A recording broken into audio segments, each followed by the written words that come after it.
વિક્રાંત સાહેબના બંગલાની બહાર હું પકોડા વેચતો હતો.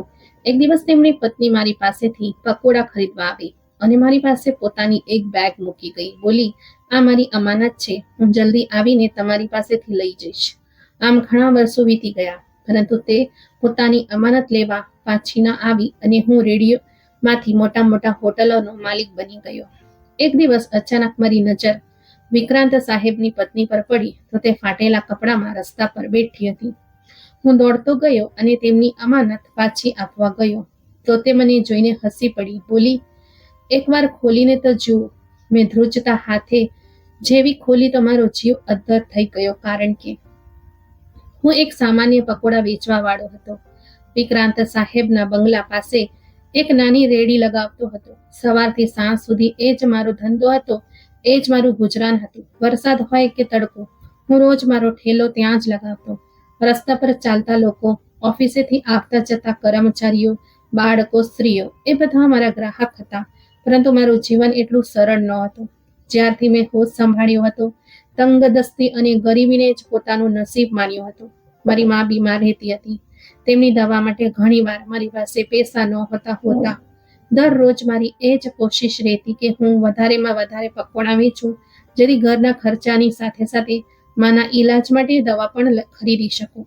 મારી મા એક નરમ દિલની, આશીર્વાદ આપનારી સ્ત્રી હતી. તે હંમેશા કહેતી, બેટા, ભગવાન તારી મહેનતનો બદલો આપશે.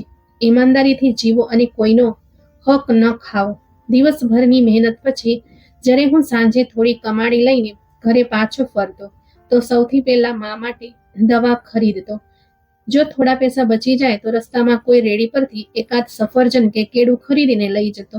જ્યારે હું તેમના માટે કંઈક લઈ જતો તો તે હસીને મારા માથા પર હાથ મૂકતી અને મને આશીર્વાદ આપતી. મારો દીકરો ખૂબ સારો છે, ભગવાન તારી કિસ્મતમાં ખુશીઓ લખે, તને ઇજ્જત આપે. આ આશીર્વાદ જ મારી સૌથી મોટી કમાણી હતી. એ દિવસ જ્યારે મારી તકદીર બદલાઈ, મને યાદ છે, એ એક સામાન્ય દિવસ હતો, બસ એવો જ જેમ બીજા દિવસો હોય છે. હું તાજા પકોડા તળી રહ્યો હતો. ગરમા ગરમ ખુશ્બુ ચારે બાજુ ફેલાયેલી રહી હતી. કેટલાક લોકો ઊભા રહીને ખરીદી રહ્યા હતા, કેટલાક આગળ નીકળી રહ્યા હતા, પરંતુ મારું ધ્યાન વધારે કરીને મારા તેલમાં ઉકળતા પકોડા પર હતું. અચાનક એક કિંમતી ગાડી મારી નજીક આવીને ઊભી રહી. મેં ચોંકીને જોયું. આ એ જ ગાડી હતી જે અવારનવાર વિક્રાંત સાહેબના ઘરની બહાર ઊભી જોવા મળતી હતી. દરવાજો ખોલ્યો અને એક સ્ત્રી બહાર નીકળી. સફેદ ચાદર હતી, ચહેરો ઢંકાયેલો હતો, બસ આંખો દેખાઈ રહી હતી. એ આંખો જે અંદર કોઈ તોફાન છુપાવી રહી હતી. તે ધીમે ધીમે મારી તરફ આવી. મેં તરત જ હાથ સાફ કર્યા અને તેમની તરફ ધ્યાન આપ્યું. તેમણે નરમાશથી કહ્યું, બેટા, થોડા પકોડા આપો. મેં જલ્દીથી છાપામાં પકોડા લપેટ્યા, તોલ્યા અને તેમના હાથમાં આપી દીધા. તેઓ શાંતિથી ઊભા રહ્યા, જેમ કે કંઈ કહેવું હોય પણ કહી ન શકતા હોય. પછી અચાનક જ તેમણે એક નાની કાળી ચામડાની બેગ મારા ઠેલા પર મૂકી અને ધીમે સ્વરે બોલ્યા, આ મારા માટે ખૂબ કિંમતી છે, તેને અમાનત તરીકે રાખી લો, હું જલ્દી આવીને લઈ જઈશ. મેં નવાઈથી તેમની તરફ જોયું. મેડમજી, આ તો તમારો સામાન છે મારી પાસે. તેમણે હાથ ઊંચો કરીને મને રોકી દીધો. બસ રાખી લો, હું પાછી આવી જઈશ જલ્દી. મેં તેમના સ્વરમાં એક વિચિત્ર લાચારી જોઈ, જેમ કોઈ મજબૂર માણસ છેલ્લા સહારાની હોય. મેં કંઈ ન કહ્યું, બેગ ઉપાડ્યો અને મારા રેડીના એક ખૂણામાં મૂકી દીધું. તેઓ જલ્દીથી પાછા ફર્યા, ગાડીમાં બેઠા અને ચાલા ગયા. એ દિવસ જતો રહ્યો. પછી બીજો દિવસ, પછી એક અઠવાડિયું, પછી મહિનાઓ. તેઓ પાછા ન આવ્યા. પહેલા તો હું રોજ એ બેગને જોતો, વિચારતો કે કદાચ તેઓ ભૂલી ગયા હશે અથવા વ્યસ્ત હશે. સમય વીતતો જતો હતો, પણ બેગનો માલિક પાછો ન આવ્યો. માએ એક દિવસ બેગ વિશે પૂછ્યું, બેટા, આ કેવું બેગ છે? મેં માને બધી વાત કહી દીધી. તેઓ સાંભળીને ચૂપ થઈ ગયા. પછી બોલ્યા, બેટા, આ અમાનત છે અને અમાનતમાં ખિયાનત ન કરવી જોઈએ. જે પણ હોય તેને ખોલવું નહીં. મેં હામાં માથું હલાવ્યું. હા માં, હું ક્યારે નહીં ખોલું. પરંતુ મનમાં ઘણા સવાલો ઉઠતા રહ્યા. આ બેગ આટલી કિંમતી હતી તો તે મહિલા પાછા કેમ ન આવ્યા? ક્યાંક એવું તો નથી કે એમાં દોલત ભરી હોય, અથવા ક્યાંક એમાં કોઈ રહસ્ય છુપાયેલું હોય? પરંતુ મેં માની સલાહ પર અમલ કર્યો અને ક્યારેય બેગ ખોલવાની હિંમત ન કરી. ગરીબી અને લાચારીનો સફર, જિંદગી પોતાની ગતિએ ચાલતી રહી. હું રોજ પકોડો વેચતો, જે કમાણી થતી એમાંથી માની દવા ખરીદતો, તેમના માટે થોડા ફળ લાવતો અને જે બચતું એ ઘરના ખર્ચામાં લગાવી દેતો. ઘણીવાર એવું થતું કે માની દવાના પૈસા પણ નહોતા હોતા, તો હું પોતે ભૂખ્યો રહીને તેમના માટે દવા લઈ આવતો.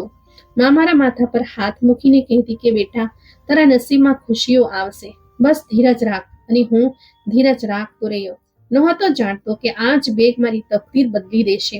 સમય વીતતો ગયો અને મારી મહેનત રંગ લાવવા લાગી.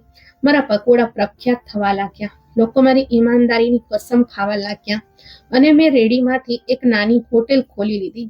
હું દિવસ રાત મહેનત કરતો અને એ જ માની પ્રાર્થનાઓ મારી સફળતાની સીડીઓ બનતી ગઈ. પરંતુ એ બેગ એ હજુ પણ મારી પાસે હતું.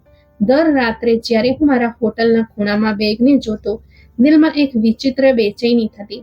આ બેગ મારી જિંદગીનો ભાગ બની ગયું હતું, પણ હું નહોતો જાણતો કે એ મારું નસીબ લખવાનું છે. એ દિવસ ગયો, પછી બીજો દિવસ, પછી એક અઠવાડિયું, પછી મહિનાઓ. તેઓ પાછા ન આવ્યા. ભાઈ, આવું કિંમતી બેગ તો અમીર લોકો રાખે. ક્યાંક એમાં હીરા જવાહરાત તો નહીં હોય, અથવા કોઈની બ્લેક પૈસા જોઈ તો લઉં. પણ મેં હંમેશા માથું ઘૂણાવ્યું. ક્યારેય હિંમત ન થઈ તેને ખોલવાની. વર્ષો વીતતા ગયા. મેં મારા કામમાં મહેનત કરી, નાના ઠેલામાંથી એક નાની હોટલ ખોલી લીધી. પછી એ જ હોટલ મોટી થતી ગઈ અને પછી મારી હોટલો આખા શહેરમાં પ્રખ્યાત થઈ ગઈ. મારી કિસ્મત બદલાઈ ગઈ. પરંતુ એ બેગ એ હજુ પણ મારી પાસે હતો, બિલકુલ એવું જ જેવું હતું. ઘણીવાર વિચાર્યું કે કદાચ એ મહિલા મરી ગઈ હશે અથવા ક્યાંક ચાલી ગઈ હશે, પરંતુ મેં ક્યારેક હિંમત ન કરી તેને ખોલવાની અથવા કોઈને આપવાની. એ અમાનત હતી અને અમાનતનો ભાર મારી આત્મા પર હતો. મને ખબર નહોતી કે વર્ષો પછી જ્યારે મારી જિંદગી સંપૂર્ણ બદલાઈ ગઈ હશે, હું ફરીથી એ જ આંખોનો સામનો કરીશ. પરંતુ આ વખતે એ આંખો એક ભિખારીની હશે. સમય વિચિત્ર વસ્તુ છે. કોઈના માટે ઝડપથી દોડે છે, કોઈના માટે થોભી જાય છે. મારા માટે એ થોડી વાર થોભ્યો, પછી ધીરે ધીરે ચાલવા લાગ્યો. એ મહિલા જેમણે એક કાળું ચામડાનું બેગ મારા ઠેલા પર મૂક્યું હતું, એક દિવસ પણ પાછા ફરીને ન આવ્યા. પહેલા દિવસે મેં સમજ્યું કદાચ તેઓ વ્યસ્ત હશે. બીજા દિવસે વિચાર્યું કદાચ કોઈ મજબૂરી આવી ગઈ હશે. ત્રીજા દિવસે દિલે કહ્યું, બેગ છોડીને ભૂલી તો નહીં ગયા? પરંતુ પછી પોતાના જ સવાલ પર સંકોચ અનુભવ્યો. કોણ ભૂલી શકે એવી વસ્તુ જેને તે પોતાની જીવથી પણ વધારે કિંમતી ગણે? પરંતુ હું પણ વિચિત્ર કશ્મકશમાં હતો. એ બેગ મારા ઠેલા નીચે રાખેલું હતું અને રોજ જ્યારે હું મારી રેડી લગાવતો, તો એક ક્ષણ માટે મારી નજર તેના પર જરૂર જતી. કંઈક જિજ્ઞાસા પણ થતી, કંઈક ડર પણ. ઘણા લોકોએ મને સલાહ આપી, દરેક જણ પોતાનો અનુભવ અને નિયત પ્રમાણે રાય આપતા. ભાઈ, આ તો તારી કિસ્મત છે. કોઈ અમીરજાદીનો ખજાનો છે, ખોલો અને જુઓ, કદાચ જિંદગી બદલાઈ જાય તારી. કેટલાક લોકોએ હસીને કહ્યું, યાર, તું તો બસ પકોડા વેચવા વાળો છે. કિસ્મતે તને એક મોકો આપ્યો છે, તેને વેડફીશ નહીં. પરંતુ હું દરેક વખતે માથું ઝટકી દેતો. આ અમાનત છે, હું તેને હાથ પણ નહીં લગાવી શકતો. પરંતુ શું મારી દિલ ખરેખર શાંત હતું? દિવસ તો વ્યસ્તતામાં પસાર થઈ જતો હતો, પરંતુ જ્યારે રાત આવતી, બધા થાકી હાર માનીને સૂઈ જતા. હોટલોની રોશનીઓ બુઝાઈ જતી, ગલીઓ સુમસામ થઈ જતી, ત્યારે મારા દિલમાં વિચિત્ર બેચેની પેદા થઈ જતી. ક્યારેક હું વિચારતો, ક્યાંક એવું તો નથી કે આ બેગમાં ખૂબ મોટી દોલત છુપાયેલી હોય?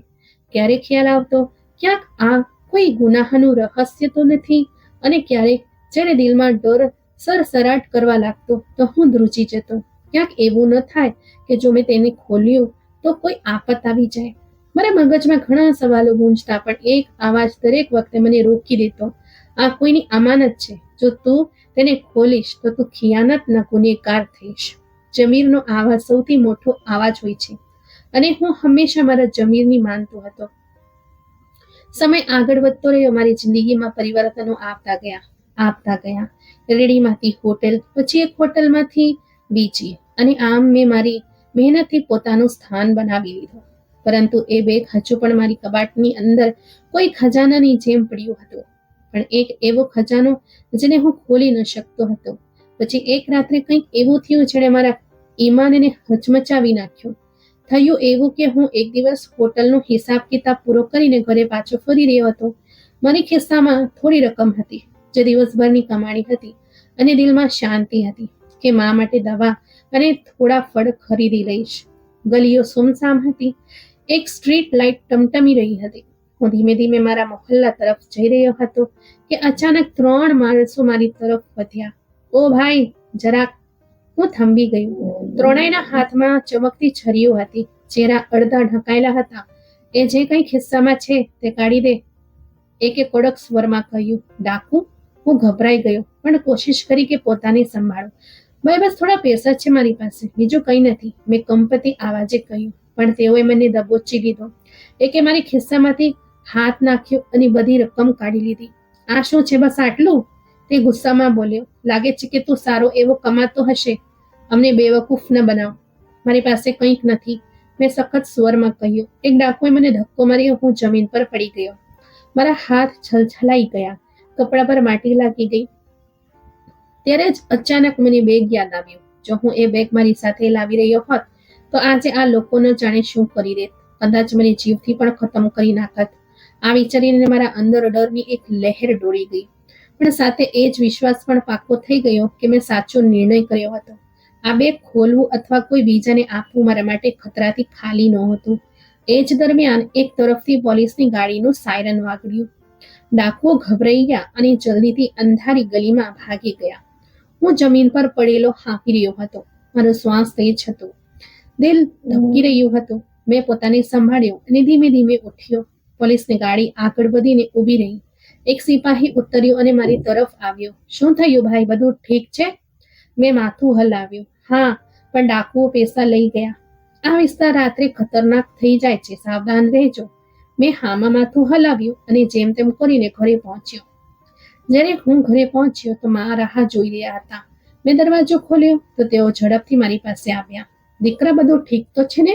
મેં હસીને તેમને તસલ્લી આપી. હા માં, બધું બરાબર છે. બસ કેટલાક લોકો રસ્તામાં મળી ગયા હતા, પણ કોઈ મોટી વાત નથી થઈ. માએ મારા ચહેરાને ધ્યાનથી જોયો, પછી મારા ઘાયલ હાથને જોયા. તેમની આંખો ભીની થઈ ગઈ. માને તો ખબર પણ નહોતી કે હું કઈ કશ્મકશમાંથી પસાર થઈ રહ્યો છું, પણ તેઓ હંમેશા એ જ આશીર્વાદ આપતા કે હું અમાનતમાં ખિયાનત ન કરું. એ રાત મારી જિંદગીનો એક પાઠ બની ગયો. હું સમજી ગયો કે કેટલીક વાર જે વસ્તુ આપણી પાસે આવે છે તે આપણા નસીબની પરીક્ષા પણ હોઈ શકે છે. આ બેગ કદાચ મારી તકદીર બદલી શકતું હતું, પણ જો મેં તેને ખોટી રીતે ખોલ્યું હોત તો કદાચ તે મારી બરબાદીનું કારણ પણ બની શકત. મેં તેને મારી કબાટમાં વધુ ઊંડાઈમાં રાખી દીધું, જ્યાં કોઈની નજર ના પડે. સમય વીતતો ગયો. હું દિવસ રાત મહેનત કરતો રહ્યો. હોટલની પ્રગતિ થતી ગઈ. જિંદગીમાં ખુશહાલી આવતી ગઈ. પણ એ બેગ, એ હજુ પણ મારી પાસે હતું, બિલકુલ એવું જ જેવું હતું. સમયની ધૂળથી ઢંકાયેલું, પણ સુરક્ષિત. મારા કર્મચારીઓ, મારા નજીકના દોસ્તો બધા હેરાન થતા. યાર, આટલા વર્ષો થઈ ગયા, હવે તો એ મેડમ ક્યારે નહીં આવે. છોડો, એ ખોલ્યો ને. પણ હું ન માન્યું. એ એક ખામોશ રહસ્ય બની ગયું, જેને ફક્ત હું જાણતો હતો. ઘણીવાર દિલમાં સવાલ ઉઠતો, શું એ મહિલા જીવતી પણ હશે? ક્યાં એવું તો નથી કે તેઓ કોઈ દુર્ઘટનાનો શિકાર થઈ ગયા હોય? ક્યાંક તેમના પર કોઈ આફત તો નથી આવી ગઈ? મેં ઘણીવાર વિક્રાંત સાહેબના ઘરની સામેથી પસાર થયું, પરંતુ એ જગ્યા પણ બદલાઈ ચૂકી હતી. મને ત્યાં નવા લોકો જોવા મળ્યા. ક્યારે વિચાર્યું કે જઈને પૂછું, પરંતુ પછી રોકાઈ ગયો. એ મારો હક નહોતો. એક દિવસ જ્યારે હું મારા દફતરમાં બેઠો હતો તો દિલમાં એક વિચિત્ર બેચેની પેદા થઈ.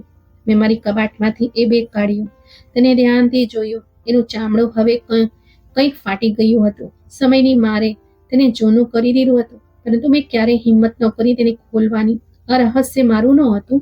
હું તેના પર હક નહોતો રાખતો.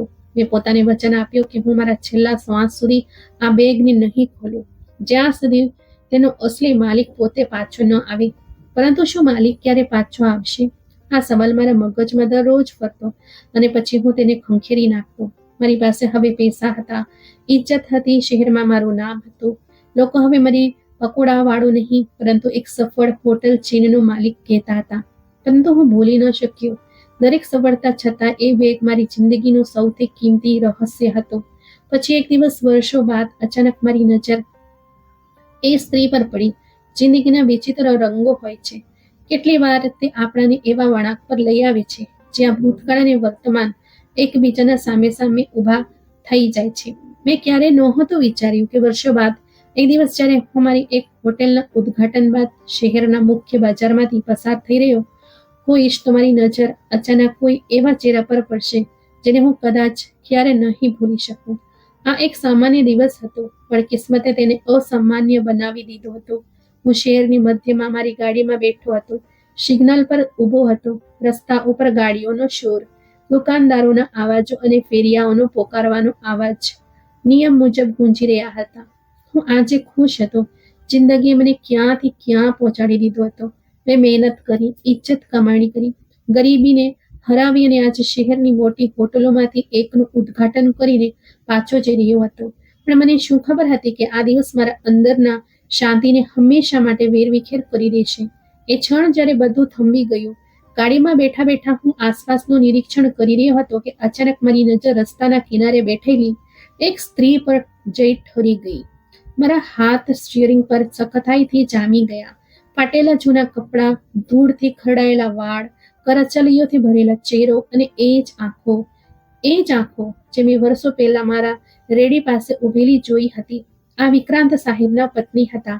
હું શ્વાસ લેવાનું ભૂલી ગયો. આ એ સ્ત્રી હતી જે ક્યારેક મોંઘા પોશાકોમાં, કિંમતી ઝવેરાતોથી સજેલી, ખુશ્બુઓમાં લપેટેલી રહેતી હતી, જેના માથા પર ક્યારેય પરેશાનીની એક કરચલી પણ નહોતી આવી. આજે એ જ સ્ત્રી ઉઘાડા પગે, મેલી ચાદરમાં લપેટાયેલી, ધૂળવાળા ચહેરા સાથે રસ્તા પર બેઠી હતી. તેમની નજર વગેરે હેતુ ખાલી જગ્યાઓમાં ઘૂરી રહી હતી, જેમ કે તે પોતાને ઓળખવાની કોશિશ કરી રહી હોય. હું સ્તબ્ધ થઈ ગયો, જેમ મારી આંખો સામે કોઈ ભયાનક સપનું ચાલી રહ્યું હોય. આ કેવી રીતે શક્ય હતું? એ અહીં આ હાલતમાં કેમ બેઠી હતી? વિક્રાંત સાહેબે તેની સાથે શું કર્યું? શું તે ખરેખર જીવતી હતી કે માત્ર એક શ્વાસ લેતી લાશ? મારી આંખો સામે એ ક્ષણ ઘૂમી ગયો જ્યારે વર્ષો પહેલા તેણે એક કાળું ચામડાનું બેગ મારા હવાલે કર્યું હતું અને કહ્યું હતું કે આ ખૂબ કિંમતી છે, તેને સાચવીને રાખજો, હું જલ્દી પાછી આવીશ. પણ તેઓ ક્યારે પાછા ના આવ્યા. અને આજે જ્યારે તેઓ પાછા મળ્યા તો આવી હાલતમાં. એક એવી ચીઝ જે સંભળાઈ નહીં. મારા કાનમાં કેટલાક અવાજો ગૂંજવા લાગ્યા. આ આસપાસના લોકોની વાતો નહોતી, પરંતુ મારા અંદર ક્યાંક કંઈક ચીસ પાડી રહ્યું હતું. શું તે સાચું કર્યું? વર્ષો સુધી તું એ બેગની હિફાજત કરતો રહ્યો, પણ તેની હિફાજત ન કરી જે તેનો અસલી માલિક હતો. શું તે કોશિશ કરી? શું તે તેને શોધ્યો? કે તું બસ એ ઇંતજારમાં રહ્યો કે એક દિવસ તે પોતે આવીને કહેશે કે બેટા, મારી અમાનત આપી દે? મારા અંદર એક તોફાન ઉઠી રહ્યું હતું. મારા પોતાના જમીરની ચીસો મને હચમચાવી રહી હતી. એ જ ક્ષણે મને મારી માની છેલ્લી રાત યાદ આવી. એ રાત જ્યારે તેઓ ખૂબ કમજોર થઈ ગયા હતા, જ્યારે હું તેમનો હાથ પકડીને બેઠો હતો. તેમણે ઘણી મુશ્કેલીથી મારી તરફ જોઈ અને કહ્યું, દીકરા, યાદ રાખજો, બધું બદલાઈ શકે છે, પરંતુ સાચું નહીં બદલાય. જો કોઈની મદદ કરી શકો તો જરૂર કરજો, ભલે સમય ગમે તેટલો બદલાઈ જાય. એ રાત ક્યારે નહીં ભૂલી શકું, કારણ કે એ રાત પછી હું માની આશીર્વાદથી વંચિત થઈ ગયો હતો. અને આજે હું વિક્રાંત સાહેબના પત્નીને આ હાલતમાં જોઈને પોતાને પણ વંચિત મહેસૂસ કરી રહ્યો હતો. બેચેનીથી દરવાજો ખોલ્યો. ગાડીઓનો હોર્ન વાગવા લાગ્યા. સિગ્નલ લીલું થઈ ગયું હતું, પણ હું જેમ એક ક્ષણમાં કેદ થઈ ગયો હતો. મારા જમીરે મને મજબૂર કરી દીધો. મેં એક ક્ષણ પણ વેડફ્યા વગર ગાડીનો દરવાજો ખોલ્યો અને ઝડપથી તેમની તરફ વધ્યો. મારું દિલ જોર જોરથી ધબકી રહ્યું હતું. આ એ જ મહિલા હતા, પણ સમયે તેમના ચહેરા પર જે કહાની લખી હતી તે ખૂબ દર્દનાક હતી. તેઓ કેવી રીતે અહીં આવી ગયા? મને મારી આંખો પર વિશ્વાસ ન આવ્યો.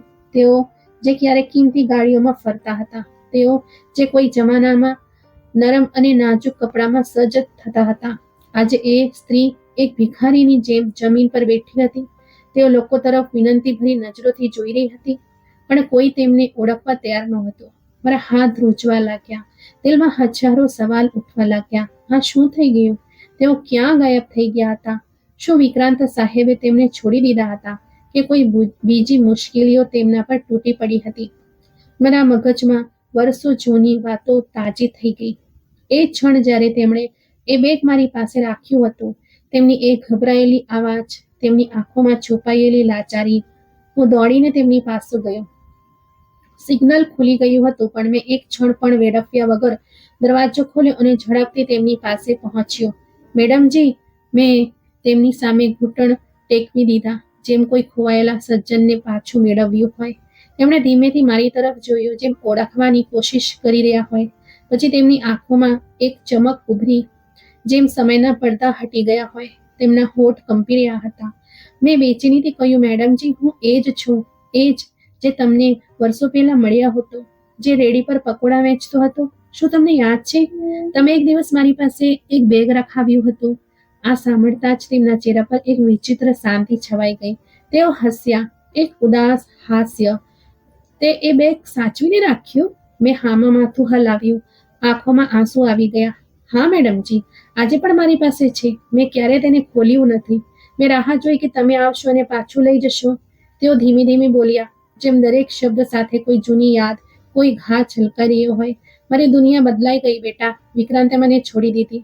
મારી પાસે બધું હતું, પણ જ્યારે બધું લૂંટાઈ ગયું તો મારી પાસે કંઈ પણ ન બચ્યું. હું અહીં છું, પણ ક્યાંની નથી રહી. તેમના શબ્દો મારા હૃદયને ચીરી રહ્યા હતા. કેમ એવું થયું? તેમણે માથું ઝુકાવી દીધું. એ બેગ જે મેં તમારી પાસે રાખ્યું હતું, એ મારી છેલ્લી આશા હતી, પણ હું તેને લેવા પાછી ના આવી શકી.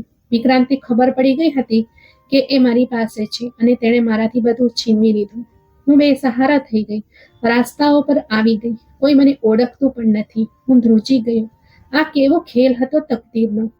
મારા માટે હવે કોઈ સમય વેડફવો શક્ત ન હતો. મેડમજી, મારા સાથે ચાલો. હું તમને તમારી અમાનત પાછી આપું. તેમણે થાકેલા સ્વરમાં કહ્યું, હવે અમાનત કેવી બેટા, જ્યારે બધું ખતમ થઈ ગયું છે?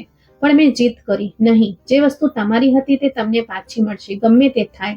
હું તેમને મારી ગાડીમાં બેસાડીને મારા દફતરમાં લઈ આવ્યો. તેઓ શાંત બેસી રહ્યા, જેમ વર્ષોની તકલીફ તેમની આત્મામાં ઊંડી થઈ ગઈ હોય. મેં જલ્દીથી કબાટ ખોલી અને એ બેગ કાઢ્યું, જે વર્ષોથી મારી જિંદગીનો ભાગ બની ગયું હતું. મારા હાથ ધ્રુજી રહ્યા હતા. મેં એ જ જૂનું ધૂળથી ખરડાયેલું કાળું ચામડાનું બેગ તેમની સામે રાખ્યું. આલો મેડમજી, તમારી અમાનત. તેમણે બેગને જોયું, જેમ કોઈ ખોવાયેલી વસ્તુ ફરીથી મળી ગઈ હોય. પછી તેમણે મારી તરફ જોયું. આંખોમાં વિચિત્ર રોશની હતી. એકવાર ખોલીને તો જુઓ દીકરા. અને પછી મારા હાથ પરસેવાથી ભીના થઈ ગયા હતા. મેં ધ્રુજતા હાથે ઝીપ ખોલી. જેવી બેગનું મોઢું ખોલ્યું, એક ક્ષણ માટે મને લાગ્યું મારો શ્વાસ રૂંધાઈ ગયો છે. કાળજું મોંમાં આવી ગયું. એક વિચિત્ર ઠંડી લહેર મારા શરીરમાં પ્રવેશી ગઈ. આ એ ક્ષણ હતી જેનાથી હું વર્ષોથી બચતો આવ્યો હતો. એ રહસ્ય જેને મેં ક્યારેય જાણવાની કોશિશ નહોતી કરી, આજે પોતે મારી સામે ખુલવાનું હતું. અને જેવી મેં અંદર જોયું, મારા દિલના ધબકારા થંભી ગયા. બેગની અંદર કેટલાક જૂના કાગળો, થોડા ખસ્તા હાલ દસ્તાવેજો અને એક નાનું લોખંડનું બોક્સ પડ્યું હતું. પણ જે વસ્તુ સૌથી વધુ દર્દનાક હતી, તે એક જૂનું લોહીથી ખરડાયેલું કપડું, જેના પર સમયની ધૂળ જામેલી હતી. મને શ્વાસ રૂંધાઈ ગયો. આ શું છે? મેં ધ્રુજતી આવાજે પૂછ્યું. તે સ્ત્રી, જેનું નામ રંભા હતું, શાંત બેસી રહ્યા, જેમ તેમની રૂહ ક્યાંક દૂર જતી રહી હોય. પછી તેમણે ધીમેથી માથું ઊંચું કર્યું. તેમની આંખોમાં એક એવો દર્દ હતો જે મેં પહેલા ક્યારેય નહોતો જોયો. આ મારા દીકરાનું લોહી છે બેટા. આ સાંભળીને હું સ્તબ્ધ થઈ ગયો. મારા દીકરાનું? મેં હેરાનીથી રિપીટ કર્યું. વિક્રાંત સાહેબને તો કોઈ દીકરો ન હતો? તેઓ એક ઊંડો શ્વાસ લઈને બોલ્યા, નહીં, આ એ જ હકીકત છે જે દુનિયાથી છુપાવવામાં આવી હતી. વિક્રાંતે મારા ગર્ભથી જન્મ લેનારા મારા જીગરને ખતમ કરી નાખ્યો. મારા શરીરમાં સનસની દોડી ગઈ. શું? હું મુશ્કેલીથી બોલી શક્યો. તેમણે કામ કરતા હાથે બેગમાંથી એક જૂનો કાગળ કાઢ્યો અને મારા હાથમાં આપી દીધો. મેં જલ્દીથી તેને વાંચવાનું શરૂ કર્યું. આ એક જૂનો મેડિકલ રિપોર્ટ હતો, જેમાં એક બાળકના જન્મનો ઉલ્લેખ હતો, પણ બાળકનું નામ ગાયબ હતું. પછી તેમણે બીજો કાગળ કાઢ્યો, એક પોલીસ રિપોર્ટ જે ક્યારેય નોંધાઈ શક્યો ન હતો. અમારા દીકરાના મોતનો રિપોર્ટ હતો, પણ વિક્રાંતે પોતાના પ્રભાવથી આ રિપોર્ટ દબાવી દીધો. કેવી રીતે થયું આ બધું? મેં પોતાને સંભાળ્યો અને ધીમેથી પૂછ્યું, મેડમ, મને બધું જણાવો. હું જાણવા માંગુ છું કે આ બધું કેવી રીતે થયું. તેઓ જેમ ઘણા વર્ષો પાછળ ચાલ્યા ગયા. હું એક અમીર પરિવારથી સંબંધ ધરાવતી હતી. મારા માતા પિતાનું નિધન થઈ ચૂક્યું હતું અને હું મારા પહેલા પતિ સાથે સુખી જીવન જીવી રહી હતી. તેઓ એક ઈમાનદાર અને શરીફ વ્યક્તિ હતા, જેમણે સાચો પ્રેમ કરતા હતા, પણ કિસ્મતને કંઈક બીજું જ મંજૂર હતું. મારા પતિનું રહસ્યમય અકસ્માતમાં નિધન થઈ ગયું અને હું એકલી રહી ગઈ, મારા નાના દીકરા સાથે, જેને હું મારા જીવથી પણ વધારે ચાહતી હતી. મારા પતિએ પોતાની તમામ દોલત અને જમીન જાયદાદ પોતાના દીકરાના નામે કરી હતી, અને જ્યાં સુધી મારો દીકરો મોટો ન થાય, હું એ દોલતની રક્ષક હતી. એક ક્ષણ હતી જ્યારે વિક્રાંત તમારી જિંદગીમાં આવ્યો. વિક્રાંતે મારા દુઃખમાં મને સહારો આપ્યો, મારી એકલતાનો ફાયદો ઉઠાવ્યો, મારી ઇજ્જત, મારી દોલત અને મારા વિશ્વાસને જીતવાની પૂરી કોશિશ કરી.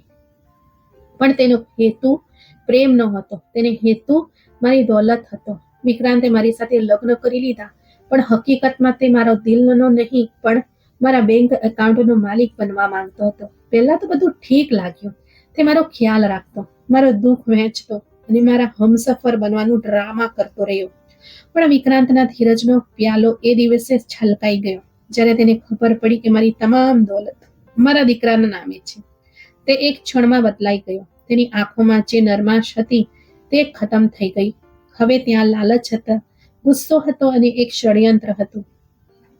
પહેલા દિવસથી જ વિક્રાંત મારા દીકરાને પસંદ નહોતો કરતો, પણ મેં તેને અવગણ્યો. વિચાર્યું કે કદાચ તે સમય સાથે બદલાઈ જશે. પણ એક દિવસ જ્યારે તેણે મારા વકીલ પાસેથી મારી દોલત વિશે બધું જાણી લીધું તો તેનું વર્તન આખી રીતે બદલાઈ ગયું.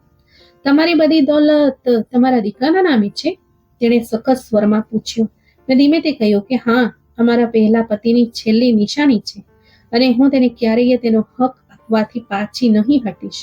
વિક્રાંતના ચહેરા પર જે ગુસ્સો ઉભરાયો એ હું ક્યારે નહીં ભૂલી શકું. એ જ દિવસે હું જાણી ગઈ કે મારો દીકરો ખતરામાં છે. જ્યારે મારો બાળક છીનવી લેવામાં આવ્યો, એક રાત્રે હું મારા દીકરા સાથે બેઠી હતી. તે મારી બાહોમાં સૂઈ રહ્યો હતો. દરવાજો ધીમેથી ખુલ્યો અને વિક્રાંત અંદર આવ્યો. તેની આંખોમાં કોઈ દયા નહોતી, કોઈ ખચકાટ નહોતો. જો આ બાળક જીવતો રહ્યો તો બધું બરબાદ થઈ જશે. મારું કાળજું ધ્રુજી ગયું.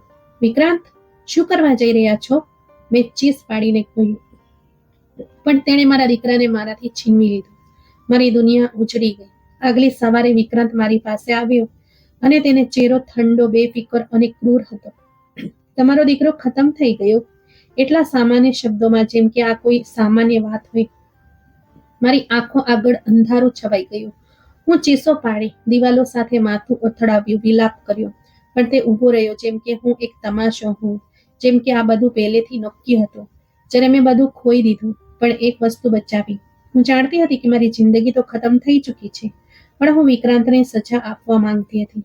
મેં મારી છેલ્લી તાકાત ભેગી કરી અને એ તમામ દસ્તાવેજો, વકીલના કાગળો અને પુરાવા જે મારા દીકરાના નામે જમીન જાયદાદ સાબિત કરી શકે, મેં એક બેગમાં રાખ્યા.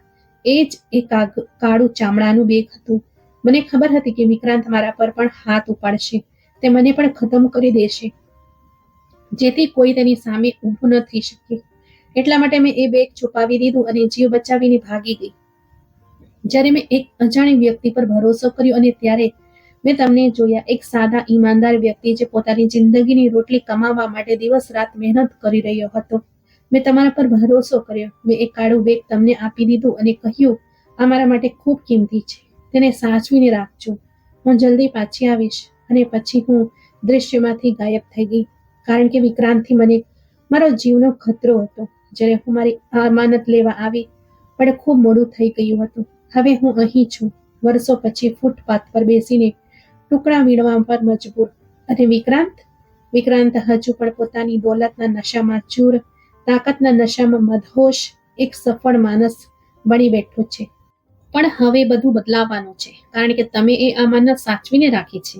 હવે સમય આવી ગયો છે કે વિક્રાંતને તેના જુલમનો હિસાબ આપવામાં આવે. મારો દિલ જોરથી ધબકવા લાગ્યો. આ બેગ મેં ત્યારે છુપાવ્યું જ્યારે મેં એ લોહીથી ખરડાયેલા કપડાં જોયા હતા અને એ દસ્તાવેજો સાચવ્યા હતા, જેથી કોઈ દિવસ જો હું જીવિત રહું તો દુનિયાને આ સાચું જણાવી શકું. પછી તમે મારી પાસે બેગ રાખીને કેમ ચાલી ગયા? મેં સવાલ કર્યો, કારણ કે વિક્રાંતને ખબર પડી ગઈ હતી કે મારી પાસે પુરાવા છે. તે મને મારવા માંગતો હતો, મને ખતમ કરવા માંગતો હતો. મેં કોઈક રીતે એ બેગ કાઢ્યું અને તેને તમારી પાસે રાખી દીધું, કારણ કે હું જાણતી હતી કે તમે એક ઈમાનદાર વ્યક્તિ છો અને તમે તેની સુરક્ષા કરશો. અને પછી હું પોતાને બચાવવા માટે ભાગતી રહી, છૂપતી રહી અને આખરે બધું ખોઈ દીધું. હવે શું થશે? હું સ્તબ્ધ બેઠો હતો. મેડમજી, હવે શું કરશો તમે?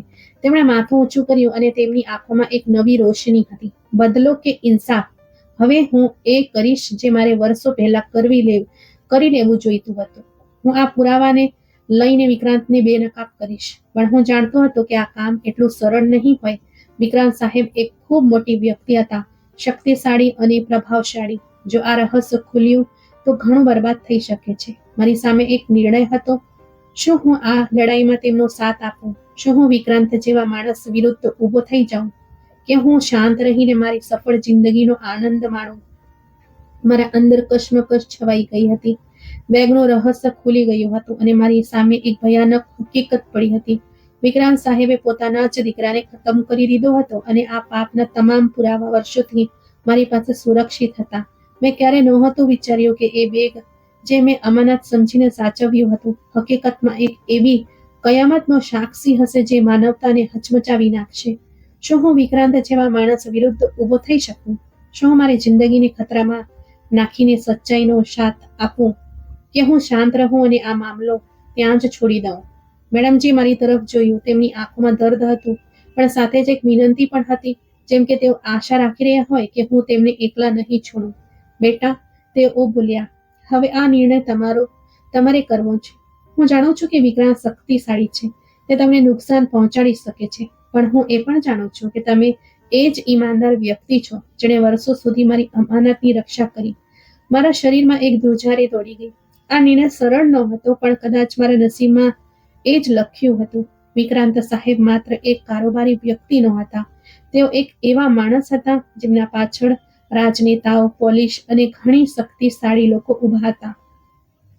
તેમની વિરુદ્ધ કોઈ પગલું ઉઠાવવું પોતાને ખતરામાં નાખવા બરાબર હતું. મેડમજી, જો આપણે આ રહસ્ય જાહેર કરી દીધું તો વિક્રાંત આપણને ખતમ કરવામાં એક ક્ષણ પણ નહીં લગાવે.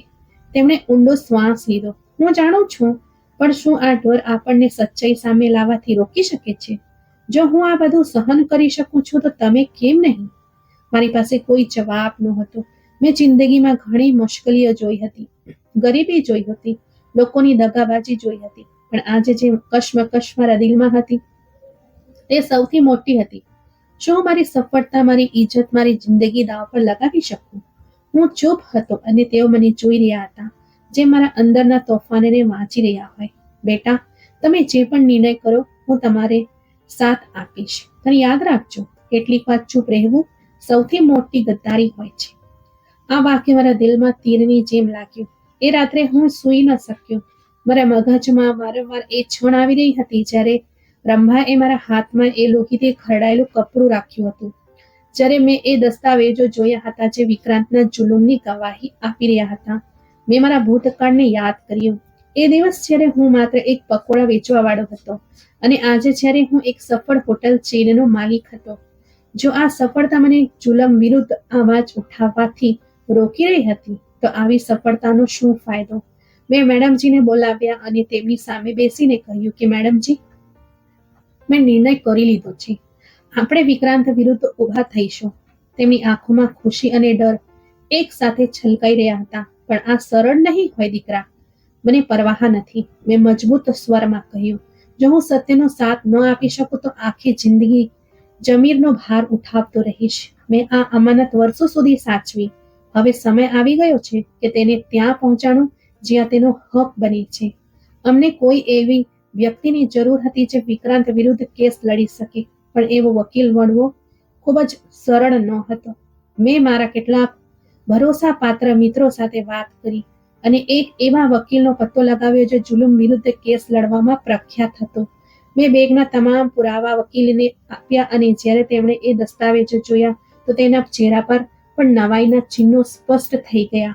આ કેસ જીતવો સરળ નહીં હોય, વકીલે કહ્યું. વિક્રાંત પાસે તાકાત છે, પૈસા છે, અને સૌથી ઉપર તે જાણે છે કે પોતાની સચ્ચાઈ કેવી રીતે છુપાવી. અમને પરવાહ નથી, મેં મજબૂત સ્વરમાં કહ્યું. આ કેસ જીતવો નહીં, પરંતુ ન્યાય અપાવવો છે. અમે જેવો કેસ દાખલ કરાવ્યો એ જ રાત્રે મારા ઘરની બહાર કાળી ગાડીઓ આવીને ઊભી રહી. મારા સુરક્ષા રક્ષકોએ જણાવ્યું કે કેટલાક લોકો મારા વિશે પૂછી રહ્યા હતા. વિક્રાંતને ખબર થઈ ગઈ હતી. આગલી સવારે મને એક અજાણ્યા નંબર પરથી ફોન આવ્યો. તમારી હિંમત કેવી રીતે થઈ? ફોનના બીજી તરફ એક કડક અવાજ હતો. હું ચૂપ રહ્યો. આ જે ખેલ તમે રમી રહ્યા છો તેનું પરિણામ તમને સારી રીતે ખબર હોવી જોઈએ. પૈસા જોઈએ? જણાવો, કેટલી રકમમાં તમે આ કેસ પાછો લેશો? મારો લોહી ઉકળી ઉઠ્યો. મારું કોઈ મૂલ્ય નથી વિક્રાંત સાહેબ. જે સાચું છે તે બધાની સામે આવશે. બીજી તરફ થોડી ક્ષણો માટે શાંતિ છવાઈ ગઈ. પછી એક ધમકી આપવામાં આવી. જો પાછા નહીં ફરો તો તેના પરિણામ માટે તૈયાર રહેજો. ફોન કપાઈ ગયો હતો, પણ હું પાછળ હટવાનો ન હતો. આ વિક્રાંતની પહેલી ચાલ હતી. તે જાણતો હતો કે મેં તેના વિરુદ્ધ એ રહસ્ય જાહેર કરવાનો નિર્ણય કરી લીધો છે અને હવે તે મને રોકવા માટે કોઈ પણ હદ સુધી જઈ શકે છે. પરંતુ મેં પણ નિર્ણય કરી લીધો હતો કે હવે હું કોઈ ધમકીથી ડરવાનો નથી. વિક્રાંત સાહેબની ધમકી મારા કાનમાં ગૂંજી રહી હતી. જો પાછા નહીં ફરો તો તેના પરિણામ માટે તૈયાર રહેજો. મારા હાથમાં મોબાઈલ હતો, પણ મારું મગજ કોઈ બીજી જ દુનિયામાં ચાલ્યું ગયું હતું. શું મેં સાચો નિર્ણય કર્યો હતો? શું હું એક એવી જંગમાં કૂદી પડ્યો હતો જેનું પરિણામ તબાહી સિવાય કંઈક નહોતું? પણ બીજા જ ક્ષણે મારા અંદર એક ગુસ્સાની લહેર દોડી ગઈ. આ એ જ ડર હતો જેના કારણે જુલુમ કરનાર શક્તિશાળી બની જાય છે અને પીડિતો આખી જિંદગી સહન કરીને પસાર કરે છે. પણ હું શાંતિથી રહી શકતો ન હતો. આગળ સવારે હું વકીલના દફતરમાં પહોંચ્યો. મેડમજી પહેલાથી ત્યાં હાજર હતા. તેમના ચહેરા પર થાક હતો, પણ એક આશાનું કિરણ પણ છલકી રહ્યું હતું. શું થયું? વિક્રાંતનો ફોન આવ્યો હતો? તેમણે પૂછ્યું. મેં હામાં માથું હલાવ્યું. તેણે ધમકી આપી છે કે કેસ પાછો લ્યો, નહીં તો પરિણામ ખરાબ થશે. વકીલે ઊંડો શ્વાસ લીધો. આ તો થવાનું જ હતું. એ માણસ ખતરનાક છે અને તે કોઈ પણ હદ સુધી જઈ શકે છે. તો શું કરીએ? મેં બેચેનીથી પૂછ્યું. વકીલે એક હસતી નજરથી મારી તરફ જોયું, જે મારા દિલની બેકરારીની સમજી રહ્યો હતો. આપણે આ કેસ આગળ વધારીશું, પણ હોશિયારીથી.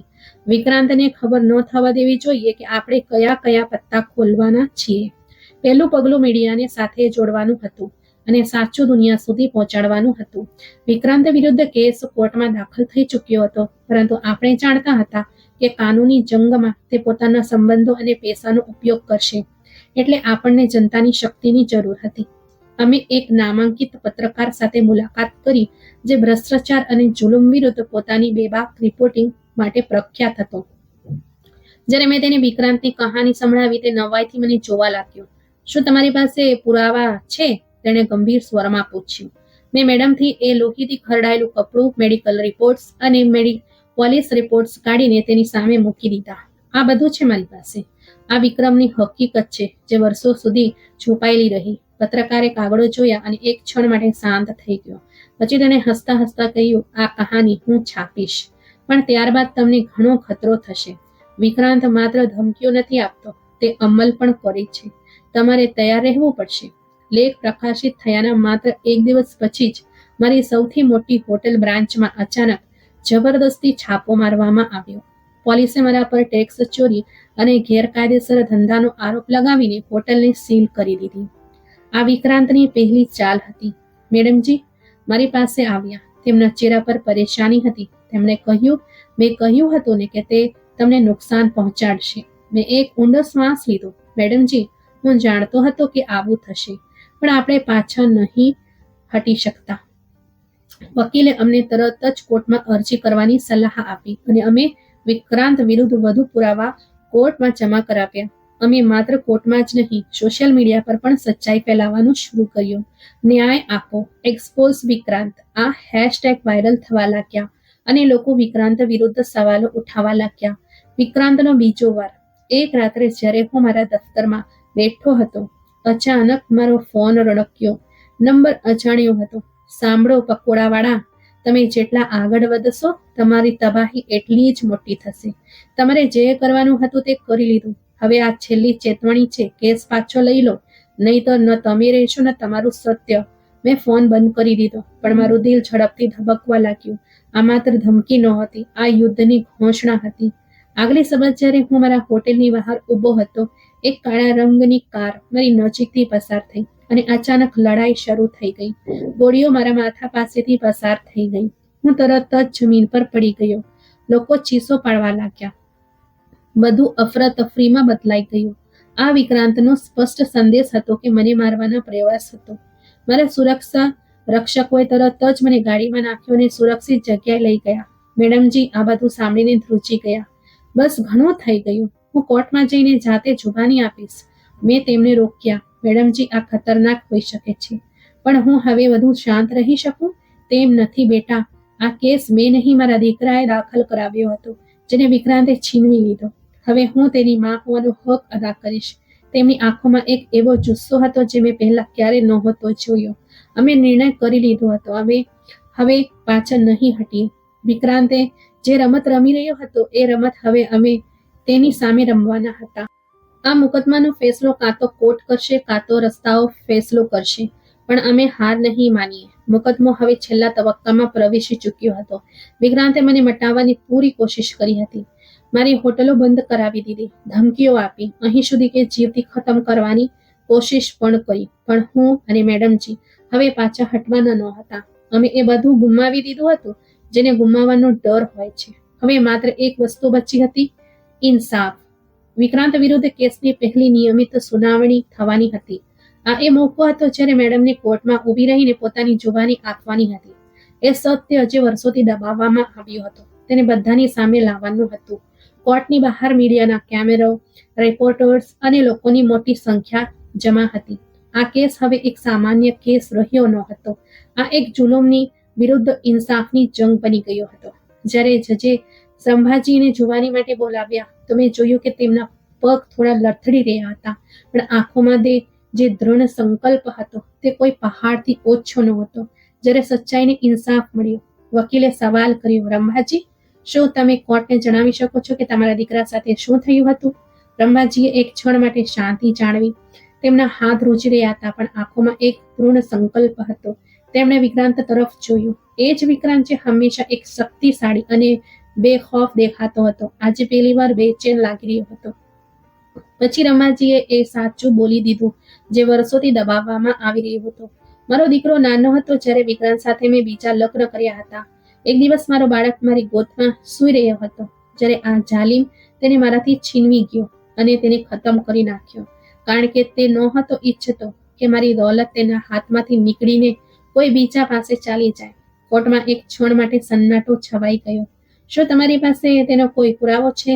જજે ગંભીરતાથી પૂછ્યું. રમાજીએ એક ક્ષણ માટે મારી તરફ જોયું. મેં આગળ વધીને એક કાળું ચામડાનું બેગ રજૂ કર્યું જેને મેં વર્ષોથી સાચવીને રાખ્યું હતું. આ પુરાવા છે જજ સાહેબ.